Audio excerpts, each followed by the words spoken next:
মাদারীপুরে একটি ফ্ল্যাট থেকে ৮ মাসের শিশুসহ একই পরিবারের ৩ জনের মরদেহ উদ্ধার করেছে পুলিশ। নিহতরা ওই বাড়িতে বেড়াতে গিয়েছিলেন। মধ্যরাতে ঘরের দরজা ভেঙে তাদের মরদেহ উদ্ধার করা হয়। রহস্য অনুসন্ধানে কাজ করছে পুলিশ ও র্যাব। মাদারীপুর শহরের আমিরাবাদ এলাকার এই বাড়িতে স্ত্রী সন্তান নিয়ে বেড়াতে যান সদর উপজেলার কলাগাছিয়া এলাকার চিন্ময় দাস। বাড়ির একটি ফ্ল্যাটে ভাড়া থাকেন ইতালি প্রবাসী যতীন বারৈ ও তার স্ত্রী মিষ্টি বারৈ। স্ত্রীর চাচাতো ভাই পরিচয়ে চিন্ময় দাসকে বাড়িতে নিয়ে আসে যতীন।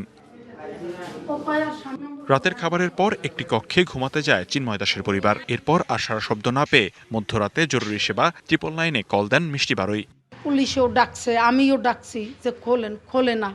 যখন অনেক ডাকাডাকি করার পর খোলে না, তাদের সন্দেহ লাগছে। এরপর পুলিশ ঘটনাস্থলে পৌঁছে 8 মাসের শিশুসহ 3 জনের মরদেহ উদ্ধার করে ময়নাতদন্তের জন্য মর্গে পাঠায়। চাচা তো ভাই হয়, তার ওয়াইফ অসুস্থ, তো বলছে যে দিদি তোর বাসায় 2 দিন থাকা যাবে। আমি বলছি পরে আসছে।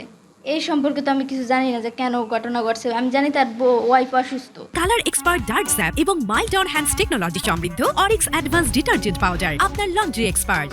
দূর সম্পর্কের ওনার আত্মীয়, তাহলে এতগুলো মানুষ মারা গেল, উনি কি কিছুই জানতে পারেনি? পাশে থেকে ভিতরে লক করা, উনি দরজা টাকাইছে, খুলে নাই।